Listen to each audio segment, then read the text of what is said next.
the business leaders who are able to devote resources and other kinds of things to promoting the arts, that they should make speeches and talk about the arts and more commonly than they do. Very frequently, business people are only asked about their numbers for the quarter or what they're going to do with their company. They're not asked what they're going to do with respect to their cultural resources that they are able to support.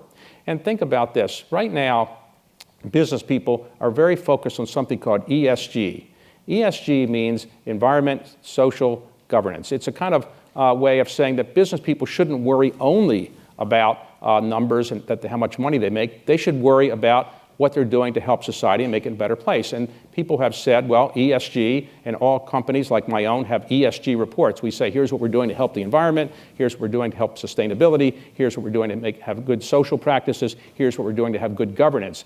But it should be ESGA, because it should have arts in it. We should ask companies to say, what are you doing not only for the environment, and what are you doing not only to have good social practices and good governance in your companies, but what are you doing to help the culture and the arts of your society that you live in? And are you not able to do more than you're already doing? And so I think we should ask our business leaders to comment on that, and in ESG reports also ask them to make it ESGA.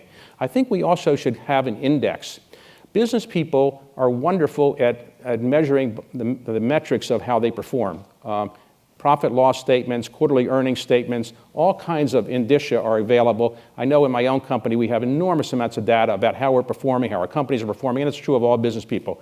But we don't really have in our society a commonly accepted measure of how arts are being supported and how we measure our progress in educating our youth about the arts, how we're conveying the importance of arts to our youth, how many people are really benefiting from what people like you are doing to promote the arts. And I think if we could come up with some common metrics and have business people focus on these metrics, develop them, and then in their annual reports and in their public speeches say how they're performing, and then generally how society's doing, we'd have a better measure. So for example, right now, when every quarter the U.S. government will say, well, the gross domestic product of the United States is X, the unemployment rate is Y, the inflation rate is Z. And we know what these indicia are, and we have ways of kind of conceiving of whether we're doing well or doing poorly.